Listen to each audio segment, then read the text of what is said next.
नमस्कार साथियों।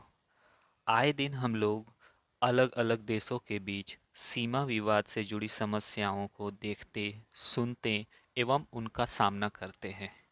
चाहे वह भारत पाकिस्तान से जुड़ा सीमा विवाद हो, चीन एवं भारत से जुड़ा हुआ सीमा विवाद हो, इजराइल फिलिस्तीन का मामला हो, चीन के अपने अन्य दूसरे पड़ोसी देशियों के साथ सीमा विवाद की समस्या हो, अमेरिका मैक्सिको के बीच में विवाद हो, या फिर अन्य देश हो। इन सभी के बीच में बॉर्डर लाइन डिस्प्यूट हमेशा से ही एक विवादास्पद विषय रहे हैं, जिनको लेकर अक्सर उनके मध्य तनाव बना हुआ रहता है। तो आइए इसी संदर्भ में आज हम अपने प्यारे देश भारत के बारे में जानते हैं और यह समझने की कोशिश करते हैं कि कैसे भारत पाकिस्तान के साथ और चीन के साथ अपने सीमा विवाद के कारण अक्सर कई तरह की समस्याओं से घिरा हुआ रहता है। सबसे पहले बात करते हैं पाकिस्तान की।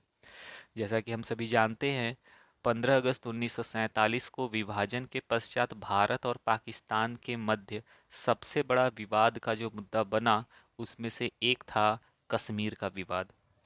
साथ ही साथ सीमा विवाद को लेकर भारत एवं पाकिस्तान के मध्य कई बार समझौता वार्ताएं भी की गईं, लेकिन इन सभी के बावजूद भी ये समस्याएं सुलझ सुलझ नहीं पाईं। इसी के संदर्भ में आज हम मैप के द्वारा इसे समझने की कोशिश भी करेंगे। जैसा कि आप फिगर में हमारे देख सकते हैं, ग्रीन कलर का हिस्सा जो है, इसे हम पाक ऑक्यूपाइड कश्मीर के नाम से भी जानते हैं, जिसे पाकिस्तान ने भारत पर आज़ादी के बाद कबाइलियों के द्वारा किए गए आक्रमण के थ्रू अपने कंट्रोल में ले लिया, या यूँ कहा जाए कि उसे कब्जा कर लिया। भारतीय सेना द्वारा त्वरित कार्यवाही के बाद इसे बचा तो लिया गया, किंतु एक हिस्सा पीओके के पास चला गया, या पीओके के नाम से जाना गया, जिसके पीछे अंतर्राष्ट्रीय स्तर पर कई विदेशी शक्तियों के द्वारा किए गए हस्तक्षेप को कारण माना जाता है। इसी के साथ ही साथ यहाँ पर यह भी हमें ज्ञात होना चाहिए कि भारत में विलय के बाद कश्मीर का जो हिस्सा भारत के हिस्से में आया, उसे कश्मीर एवं लद्दाख की श्रेणियों में वर्तमान समय में हम जानते हैं। पाकिस्तान में पूरे कश्मीर के हिस्से का 37% हिस्सा पाकिस्तान ऑक्यूपाइड कश्मीर के रूप में चला गया, जहां पर गिलगिट बाल्टिस्तान एवं आज़ाद कश्मीर नाम से दो हिस्सों को हम देख सकते हैं। गिलगिट बाल्टिस्तान का हिस्सा पाकिस्तान अपने नियंत्रण में, या यूं कहा जाए कि पाक ऑक्यूपाइड कश्मीर के तहत उसे रखता है, लेकिन इसमें आए दिन कई तरह की समस्याओं की वजह से यह चर्चा का विषय बना हुआ रहता है। जबकि दूसरी तरफ भारत और पाकिस्तान के मध्य सीमा विवाद में ही सियाचिन ग्लेशियर का नाम आता है। ऑपरेशन मेघदूत के द्वारा भारत ने सियाचिन ग्लेशियर को सुरक्षित तो कर लिया, लेकिन इसके बावजूद भी कई तरह की समस्याएं, जैसे कि बहुत ही कम तापमान और साथ ही साथ निरंतर होने वाली घुसपैठ का सामना हमारे जाबाज सैनिकों को अक्सर करना पड़ता है। इसी में हमें यह भी ज्ञात होना चाहिए कि अक्साई चीन का हिस्सा 1962 ईस्वी में चीन के द्वारा कब्जा कर लिया गया था। इसके पीछे का मूल कारण न केवल क्षेत्रफल का विस्तार था, बल्कि वहां से मिलने वाले असाधारण रिसोर्सेस भी थे, जिनका प्रयोग कर चाइना अपनी कई तरह की जरूरतों को पूरा भी करने के लिए करता है। लद्दाख को एक अलग केंद्र शासित प्रदेश के रूप में घोषित किए जाने के बाद कई तरह के परिवर्तन शुरू हुए, जिसमें विकास एवं इंफ्रास्ट्रक्चर से संबंधित गतिविधियों को बहुत तेजी से चलाया गया।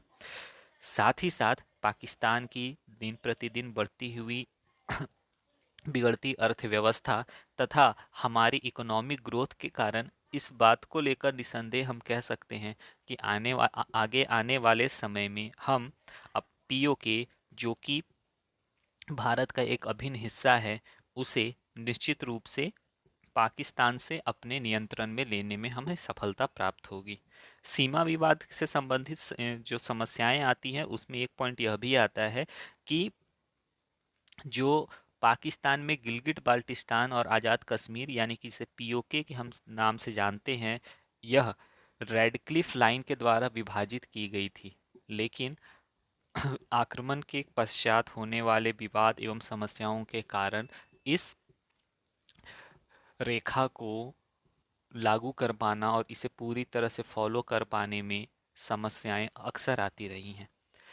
इसी तरह से कश्मीर के अलावा एक और हिस्सा है जहां पर भारत दोनों फ्रंट पर समस्याओं का सामना करना पड़ता है, और यह है चीन के साथ हमारा सीमा विवाद। अगर आप मैप में ध्यान से देखें तो यहाँ पर वेस्टर्न सेक्टर, सेंट्रल सेक्टर और ईस्टर्न सेक्टर का जो हिस्सा है, यह चाइना के साथ बॉर्डर शेयर करता है। एक तरफ अक्साई चीन को चाइना ने अपने कंट्रोल में किया हुआ है, दूसरी तरफ अरुणाचल प्रदेश का जो हिस्सा है उस पर निरंतर चाइना अपनी धाक जमाता है और यह दिखाने की कोशिश करता है कि अरुणाचल प्रदेश उसका हिस्सा है।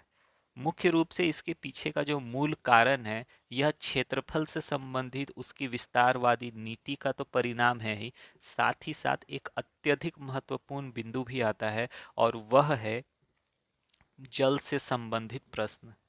ब्रह्मपुत्र नदी, जो कि तिब्बत से निकलती है और चाइना से बहती हुई भारत में प्रवेश करती है, इसका 2/3 हिस्सा चाइना में बहता है और 1/3 हिस्सा भारत में बहता है। लेकिन इसके बावजूद सबसे आश्चर्य की बात यह है कि पानी का जो पूरा का पूरा अवेलेबिलिटी है, वह भारत के पास 80% तक है, जबकि 20% के आसपास ही पानी का जो हिस्सा है वह चाइना के बॉर्डर एरियाज में आता है। तो इन कारणों की वजह से चाइना पानी के मद्देनजर भी इसकी पूरी कोशिश करता है कि वह अरुणाचल प्रदेश को किसी भी तरह से अपने नियंत्रण में ले ले, ताकि वह अपनी जल से जुड़ी, पानी से जुड़ी समस्याओं को सुलझा सके।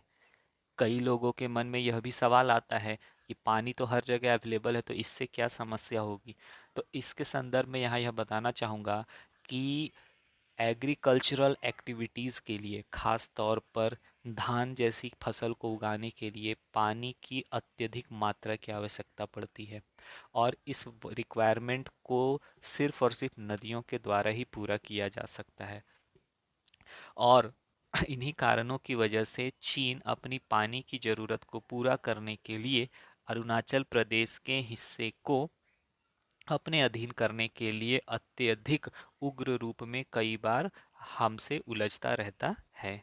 तो इस तरह से चीन और पाकिस्तान, ये हमारे दो ऐसे पड़ोसी देश हैं जिनके साथ हमें बॉर्डर इश्यूज को लेकर समस्याओं का सामना करना पड़ता है। यहाँ पर चाइना के साथ जो हमारा बॉर्डर है, इसे मैकमोहन लाइन के नाम से जाना जाता है, जो कि भारत और चीन की सीमा रेखा को अलग करता है। और उसी तरह से भारत और पाकिस्तान के बीच की जो सीमा रेखा है, उसे रेड क्लिफ लाइन के द्वारा अलग किया जाता है। तो आशा करता हूँ कि यह जानकारियाँ परीक्षा के दृष्टिकोण से पूछे जाने वाले प्रश्नों के लिए उपयोगी होगी। जल्द आपसे मुलाकात होगी एक बिल्कुल नए सेशन के साथ। तब तक के लिए जय हिंद, जय भारत।